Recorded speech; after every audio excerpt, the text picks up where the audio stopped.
Welcome to A Father's Legacy, a tale of love, sacrifice, and the mysteries that exist between the closest of hearts.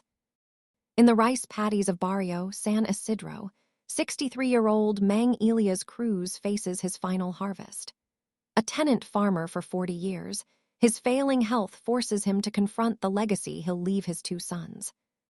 Ramon, the charming eldest, drifts through life like wind through rice stalks, present one moment, gone the next. Nando, the younger son, is steady as the earth itself, rising before dawn, working beside his father with unwavering devotion. But in the silences that stretch between father and son lie secrets that 27 years have not been able to heal. Sometimes the deepest love speaks in the quietest voice, and the greatest gifts come wrapped in the humblest of packages. This is a story about sacrifice, hidden treasures, and the truth that true wealth, is not always what it appears to be. Welcome to A Father's Legacy. Chapter 1. The Land and Its Keeper. The roosters of Barrio San Isidro began their chorus before dawn, their voices echoing across the rice paddies like a call to prayer. In the gray light that comes before sunrise, the fields lay still and mirror-bright, reflecting the last stars that refuse to fade. The mountain stood watch over it all, its peak shrouded in mist, ancient and patient as the land itself.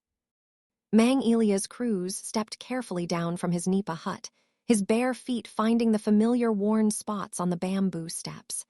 The morning air carried the scent of wood smoke from cooking fires and the earthy aroma of wet soil. Clay water jars stood sentinel beside his door, their surfaces beaded with dew. At 63, his body carried the accumulated weight of 4 decades in the fields, shoulders permanently bent from countless hours behind the plow, hands mapped with calluses that told the story of every harvest. This morning, like so many others, a dull ache settled deep in his lower back, a reminder that even the strongest carabao grows weary with age. "Good morning, Kaloy," he called softly toward the small shed beside his hut. "Another day of work ahead of us." From within came the gentle shuffling of hooves, then the familiar silhouette emerged, a massive carabao, dark as rich earth, his horns worn smooth from years of labor. Kaloy lifted his great head and fixed his patient brown eyes on his master, as if he understood that another day's work awaited them both. Elias approached slowly, his movements deliberate and careful. The morning air was cool against his worn face, but he could feel the promise of heat in the day ahead. As he reached for the wooden yoke hanging on its peg, a sharp cough escaped his throat, harsh and unexpected. He paused, pressing the back of his hand to his mouth, and when he pulled it away, he glanced at it quickly before wiping it clean on his worn shirt. "Just a reminder from these old bones, Cal," he murmured, forcing lightness into his voice. "Nothing to worry about." But Kaloy seemed to sense something, the way animals do. The great beast lowered his head and pressed his broad forehead gently against Elias' chest, a gesture of comfort that had become their morning ritual, though neither could say when it had begun. Elias rested his palm on Kaloy's warm hide, feeling the steady rhythm of the animal's breathing.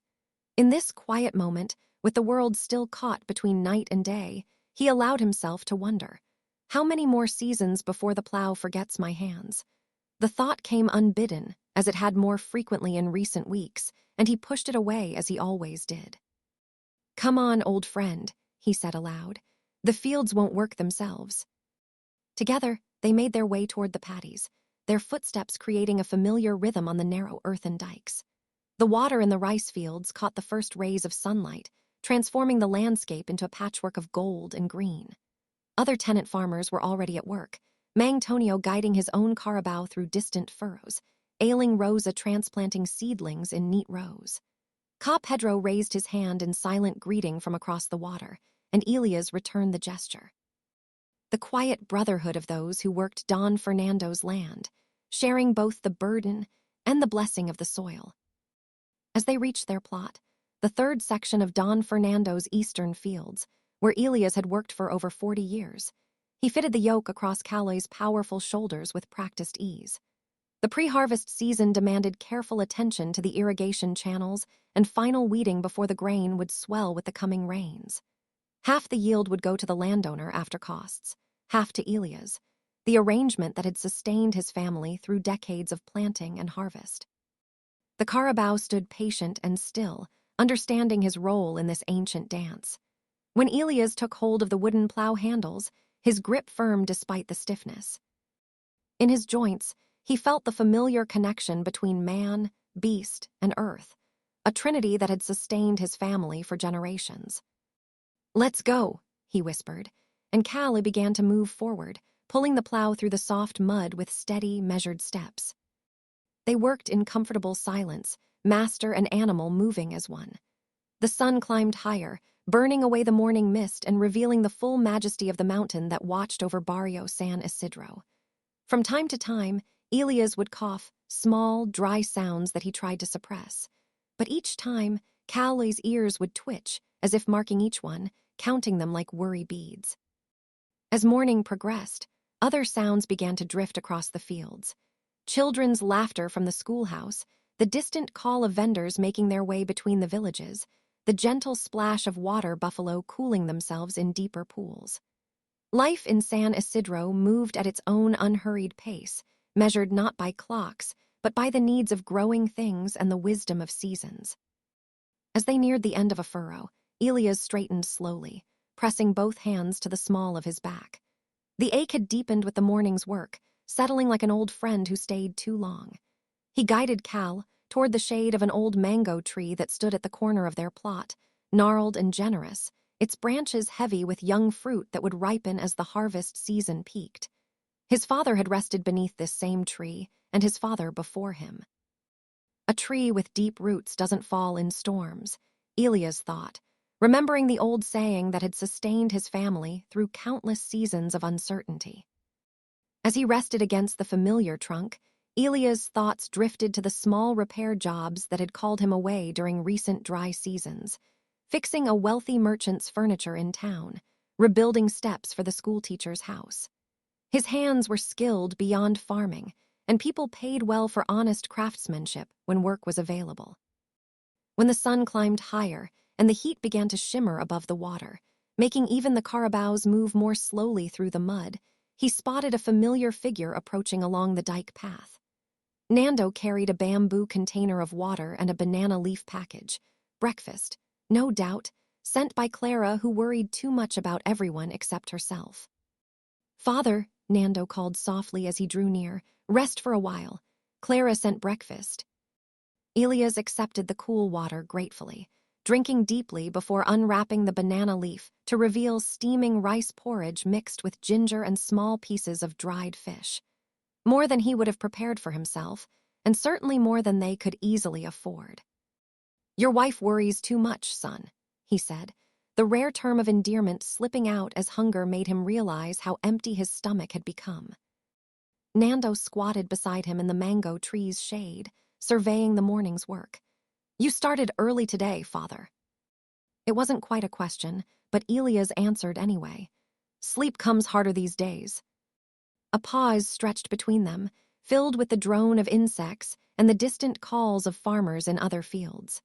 With Nando, there was always this careful space between words, as if both were afraid of saying too much or too little. "Let me take over the plowing," Nando said finally. "You should rest." Pride demanded Elias' refuse, but his back throbbed in warning, and the morning's exertion had left him more breathless than he cared to admit. "Just until the heat passes," he conceded. From the shade of the mango tree, Elias watched his younger son work. Nando's movements were efficient, his communication with Kaloy intuitive. The carabao responded to him with the same trust he showed Elias. Together they moved across the field, completing what the older man had begun with a rhythm that spoke of years working side by side. There was rightness to it that eased something in Elias' chest, this passing of responsibility, this continuation of what had always been. Nando understood the land as Ramon never had. Here was the son who would endure, who would remember the old ways even as the world changed around them. When the eastern section was complete, Nando guided Kaloy back to where his father rested. "The irrigation channels on the west side need attention," he reported, wiping sweat from his brow. "But this section is ready for the rains." "Good work," Elias said, pride evident in his voice despite his exhaustion. "You can go home now. Tell Clara I'll be along shortly." Nando hesitated, noting the pallor in his father's face, the way his breathing seemed labored even in rest. "Are you sure you don't want me to stay? I could help with the channels." "No," Elias said more firmly than he intended, then softened his tone. "Your family needs you. This old man can manage the rest." With obvious reluctance, Nando gathered the empty water container and banana leaf. "If you need anything, send W. Ord, I'll come immediately." "I know you will, son," Elias replied, and something in his voice made Nando look back as he reached the path. But his father was already moving toward the shed where Kaloy waited patiently, as if the conversation had never happened. Alone now with his faithful carabao, Elias allowed the exhaustion to show in his movements. The cough came suddenly, harsh and rattling. He pressed his hand to his mouth, his body shaking with the force of it. When the fit passed, he glanced quickly toward the path where Nando had disappeared, then looked at his palm and saw the bright smear of blood against his weathered skin.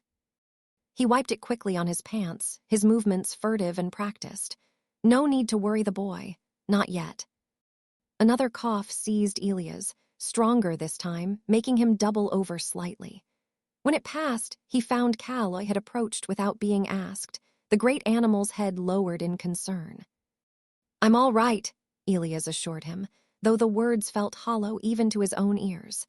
He straightened with effort, taking a deep breath of the morning air, clean and sweet with the scent of growing rice and fresh earth.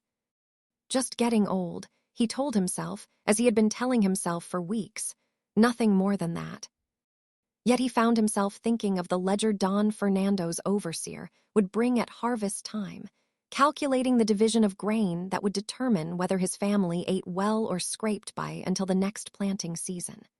40 years of such reckonings, and still the arithmetic of survival remained as uncertain as the weather. But as he resumed his solitary work, moving slowly across the field with Kaloy's patient help, Elias found himself memorizing small details. The way the light caught the water between the rice stalks, the sound of Kaloy's breathing, the feel of good earth yielding to the plow. Some part of him, deeper than conscious thought, was already beginning to say goodbye. The sun climbed higher, and the day's heat began to settle over Barrio San Isidro like a familiar blanket. There was still much work to be done. There always was. But for now, man and carabao moved together across the ancient fields, bound by loyalty and labor, carrying forward a legacy that stretched back generations and would, God willing, continue for generations more. In the distance, the mango tree stood patient and enduring, its roots reaching deep into soil that had nourished countless harvests. Under its shade, Nando had rested beside his father for the last time, though neither of them knew it then. But here in the paddies, under the watchful eye of the mountain, the work continued, steady, patient, and enduring as the land itself. As the afternoon wore on and the heat became oppressive, Elias guided Kaloy back toward the shed beside his hut.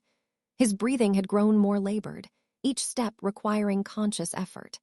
The carabao seemed to sense his master's condition, moving with extra care, pausing when Elias needed to catch his breath. "Not much longer for either of us, old friend," Elias murmured as they reached the shelter, his hand resting on the animal's broad neck. But there was acceptance in his voice rather than bitterness, the understanding that all things had their season, their time to rest. As evening approached and the cooking fires of San Isidro began to send their smoke into the darkening sky, Elias sat outside his hut, watching the daily rhythm of village life continue around him. Children called to each other as they made their way home from errands, mothers prepared evening meals, and the first bats began their nightly hunt above the rice paddies. In the distance, he could see smoke rising from Nando's chimney, could imagine Clara preparing their evening meal while the children played nearby. His younger son would be washing the field mud from his hands, telling his wife about the day's work, perhaps mentioning his father's growing frailness. Tomorrow would bring another day in the fields if his strength held. Tomorrow, the eternal cycle would continue, planting, tending, harvesting, and preparing for the next season. It was the rhythm that had defined his life, just as it had defined his father's life and his father's before him. But tonight, as he sat beneath the stars that had watched over Barrio San Isidro for countless generations, Mang Elias allowed himself to rest in the knowledge that the work would continue. Whether his hands held the plow or his sons, the land would endure. The rice would grow. The seasons would turn. As he settled onto his sleeping mat, Elias allowed his weary body to sink into the familiar depression worn by years of rest. The bamboo floor creaked softly under his weight, a sound as comforting as any lullaby. And perhaps, in the end, that continuity was the greatest inheritance of all.